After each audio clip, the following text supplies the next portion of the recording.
શ્રી વલ્લભાધીશ કી જય. ગિરિરાજ ધરણ કી જય.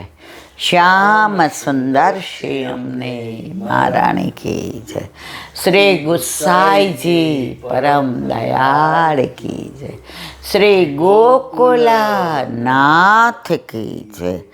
દાવ દયાળ કી જય.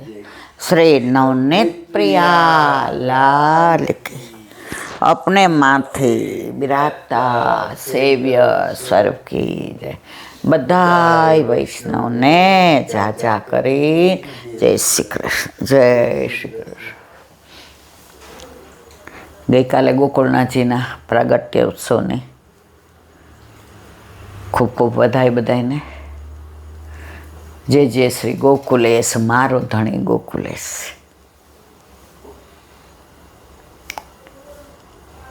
કાલે ગોકુળથી એક વૈષ્ણવનો ફોન આવ્યો હતો.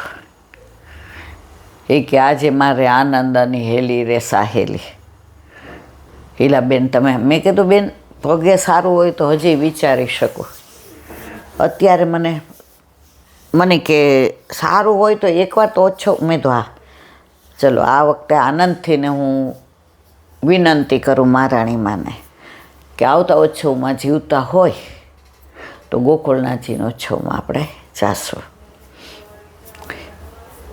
ગોકુળ એટલે જ ગોકુળનાથજી. ગો એટલે ઇન્દ્રિયો અને કોળ એટલે ઇન્દ્રિયોનો સમૂહ. ગો એટલે ગાય, ગાયોનો સમૂહ. ગો એટલે પૃથ્વી. ત્યાં વ્રજવાસીઓ એવું કહે કે દુનિયા આખી ડૂબી જાય ને તો એ ગોકુળને કાંઈ ન થાય. એક મિનિટ, ગોકુળમાં આજની તારીખમાં પણ કોઈ મસ્જિદ નથી. વાળવાવાળા વાળીને પાછા વયા જાય. હજી ગોકુળમાં આ બધું સચવાઈ રહ્યું છે. ત્યાં અન્ય પેલાનો પ્રવેશ નથી.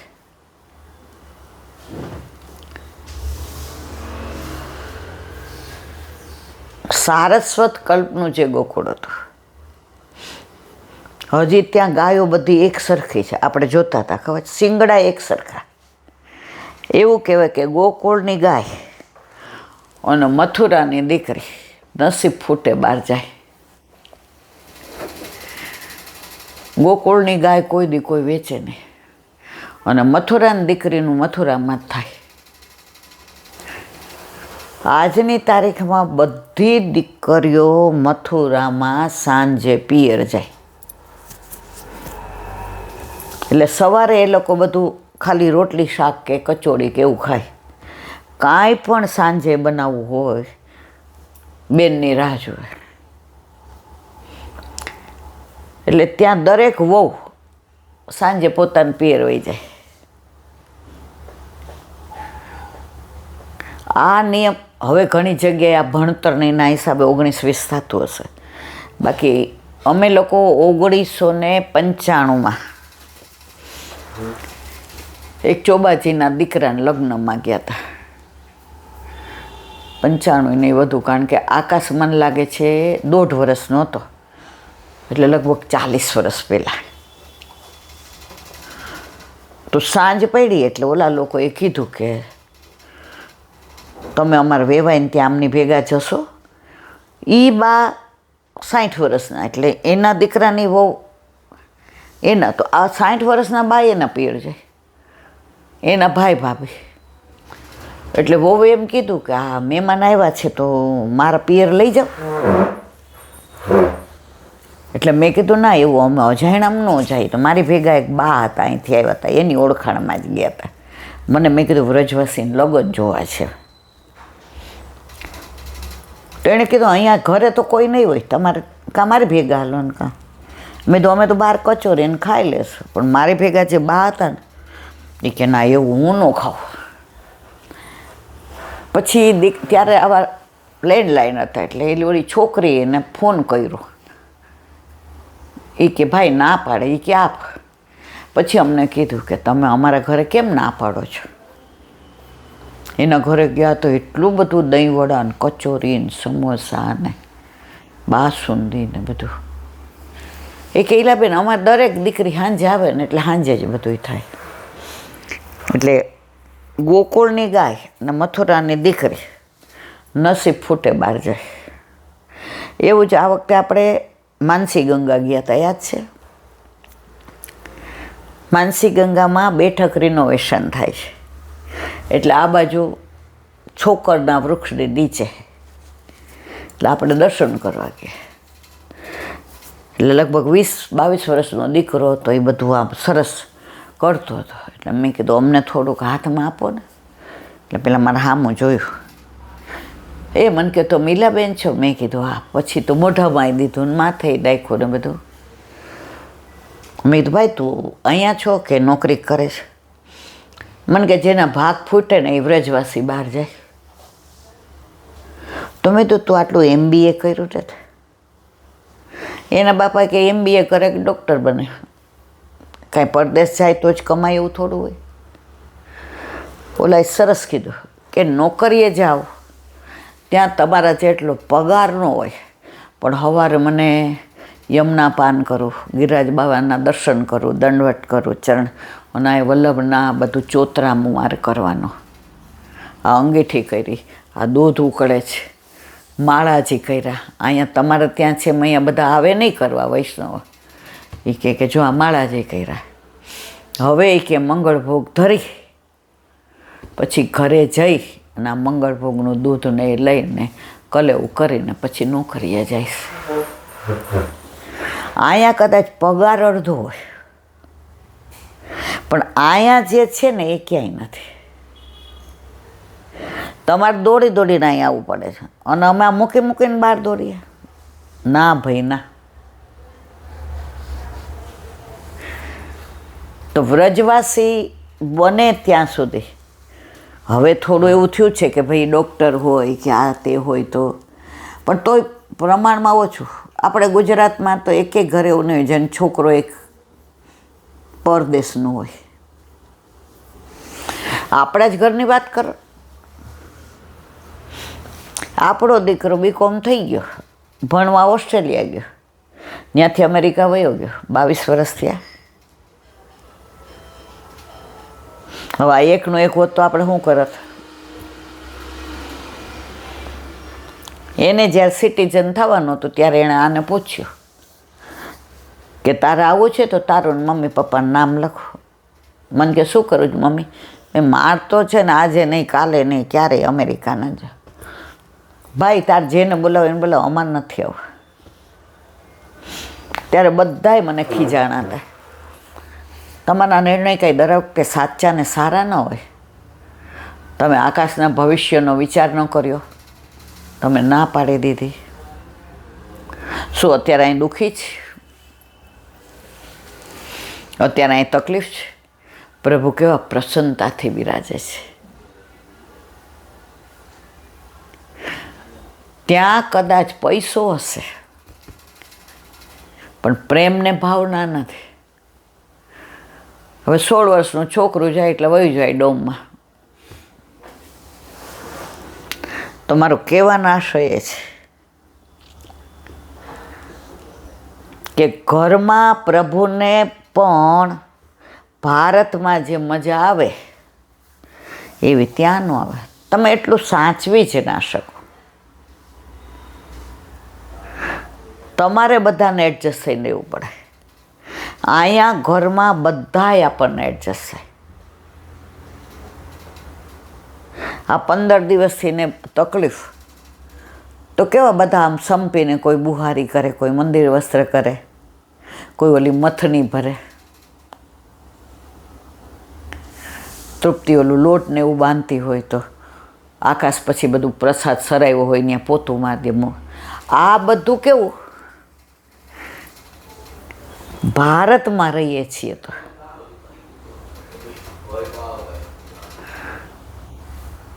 અને હજી અમેરિકા અને ફોરેનના પ્રમાણમાં આપણા સંસ્કાર જળવાઈ રહ્યા છે. એક દુકાનદાર હતો. હવે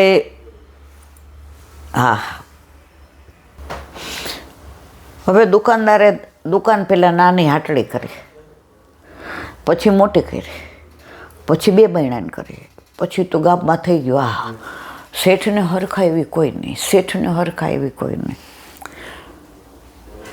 એટલે કોઈ દૂધ વેચે, દહીં વેચે, પછી ઘી વેચે, માખણ વેચે, અનાજ વેચે, મસાલા વેચે, બધું આપણો જે અત્યારનો ડિપાર્ટમેન્ટ સ્ટોર એવું. હવે એક બેન ગોવાલણ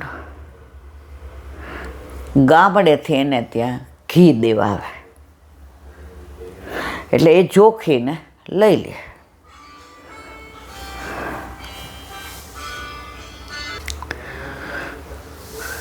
ઘી દેવા આવે.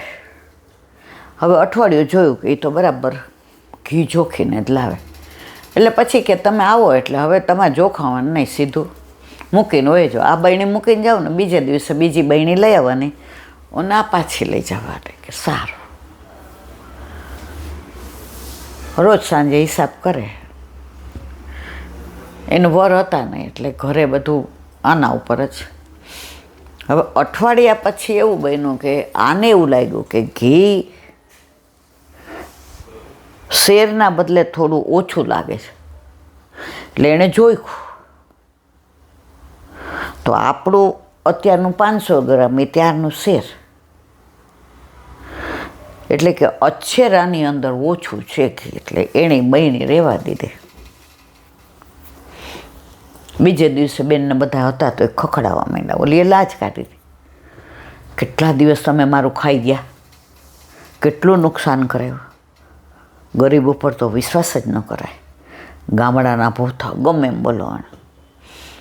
એટલે ઓલી લાજમાંથી કીધું શેઠ મારી વાત નથી સાંભળવી, હવે બીજે દેજો, હવે ધંધો બંધ.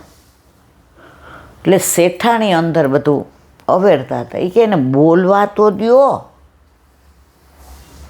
હા બેન બોલો, શું કહેતા હતા? શેઠ સાહેબ, મારા ઘરે બાટ નથી શેરના, બસ શેરના. તમારે ત્યાંથી ને શેર મોરસ લઈ ગઈ હતી. મોરસ એટલે ખાંડ. એ શેર મોરસ મેં એમને રહેવા દીધી છે પડીકામાં કાગળના. એટલે અહીંયા આવું ને એટલે એ શેર પ્રમાણે હું આમાં ઘી લઈને આવું છું. સમજ્યા આખી વાત બધાય? શેઠાણી કે તમે અત્યાર સુધી આખી દુનિયાને છેતરા, હવે તમે તો વાલિયા લૂંટારા, તમારે જ ભોગવવાનું. અમે તો અત્યારે કહી દીધું થડા ઉપર, અમારે લેવા નહીંતર દેવા. તમે આ ગરીબ માણસ સારા આવું કરો છો, જે 2 છેડા માંડ ભેગા કરતા હોય. તમને આવી કુબુદ્ધિ એ કે તે તમારું કામ, એ કે ના મારું કામ નહીં કરો. ઓલા બેનને કીધું આ 5 શેર ખાંડ આપો લઈ જા, તો એ તારા દોષમાંથી અમે નહીં છૂટી શકીએ. એટલે ઓલા બેન કે ના મારે નથી લઈ જાય કે, પણ આ શેઠ સાહેબે મને ગાળો દીધી ને. અમે ગરીબ છીએ પણ અમે ચોર નથી. અમે પહોંચતા નથી તમારી જેવા, પણ અમારા ઈમાનમાં કોઈ ભેદ નથી. હવે મારે અહીંયા કામ કરવું નથી. હવે હું બીજું સામે ગામ છે ત્યાં જઈશ. શેઠાણીએ કીધું જો આ જશે ને તમારો ધનોત પનોત નીકળી જશે. તમે માથે રહીને આવું બોલો છો? એ કે આના પગલાં સારા છે, આની નિષ્ઠા સારી છે, આની વફાદારી સારી છે, અને આનું ઘી સારું છે. આનું ઘી અમે ઘરે જ લઈ જઈએ છીએ. સામગ્રીમાં ને બધે આનું જ ઘી કામમાં આવે. શેઠાણીએ સમજાવ્યું કે તમે અમારા બેન જેવા, તમારે ક્યારે એવું વિચારો. અને માંડ માયના શેઠની આંખ ઉઘડી ગઈ કે એ ખોટું નહોતી કરતી, ખોટું હું કરતો હતો, હું પકડાઈ ગયો, છતાંય દોષનો ટોપલો એના ઉપર. મેં એક વાંચ્યો, ગરીબને એવી રીતે ઉતારી ના પાડતા કે એનું ઉપરાણું લેવા ઠાકોરજીને આવવું પડે, અને એ ઉપરાણું ઠાકોરજી લે પછી તમારી શું દશા થાય તમે જાણો. અત્યારે કળિયુગમાં આ જ ચાલી રહ્યું છે. નાનો કરે તો હમણાં જ મારે એક જણ જોડે વાત થઈ કે અમારા ઘરે ઈલાબેન 24 વર્ષથી નોકર, 24 કે 14 વર્ષથી. હવે એ કે ગામડે જાય ને એટલે હું કોઈ દેનો પગાર ન કાપું. આપણે સરકારી નોકરી હોય તો એ તમને, મેં કીધું હા 1 મહિનાની ઈએલ મળતી હતી ને 12 દિવસની સીએલ. મને કે હવા મહિનો ખરો. મેં કીધું હા.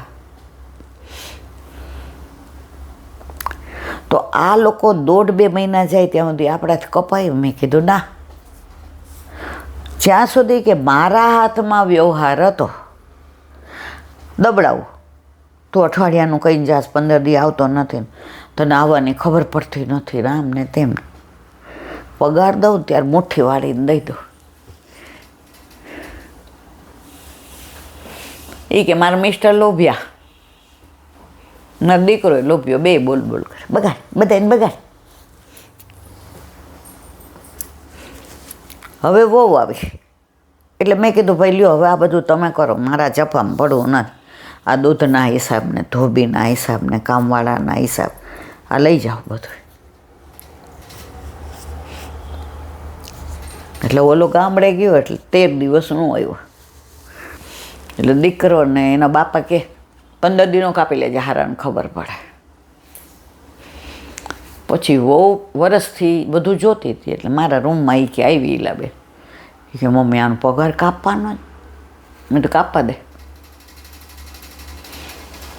કાપે દીધો. અંદર આવીને કે મમ્મી જોયું, આમ રખાય માણસોના, તારા તો કોઈ સિદ્ધાંત જ નહીં. હાંજે ઓલો છોકરાએ કીધું કે 24 વર્ષમાં બાએ કોઈ દી નથી કાપ્યા. ઓલા બેને જઈને મહિનાને દઈ દીધું, રાખ તારી પાસે. અમે 5% ક્યાં ગોતવા જાય? તું અમારા હેઠા વાસણ ધોય, આ બધું કરે, અને 12 મહિનામાં તારા 2 મહિના જાય જે તું તારા બૈરાને મળવા જાય, છોકરાને મળવા જાય, એ અમારે કાપવાના. જો આ સિદ્ધાંતો સહિત જીવીએ તો ઠાકોરજી રાજી રહે. એ કે એનાથી આગળ એ કે આપણે કાંઈ કોઈનું એમ થાય ને કાંઈક શર્ટ આ પહેરતું નથી ના દઈ દઈએ. હવે એ ક્યાં વરહથી પડ્યું હોય એલા બેઠા કોઈ સામે જેવું દઈ દઈ ને એટલે એ મારું ઓલું શર્ટ કાંઈ ગયું. એટલે દીકરો બોલે મમ્મી પપ્પા ગોતતા નહીં, મમ્મી વ્યવહાર કરને. તમારી પાસે 80 શર્ટ છે, આ તમે પહેરતા નથી, જોયું. તો ઓલો બિચારો પહેરે. એટલે આ મારે આ બાઈ અને આ શેઠ ઉપરથી એ કહેવું છે કે ઘરમાં પણ તમે વૈષ્ણવ પછી છો, પહેલાં માનવ છો. માનવતાની રીતે રહ્યો.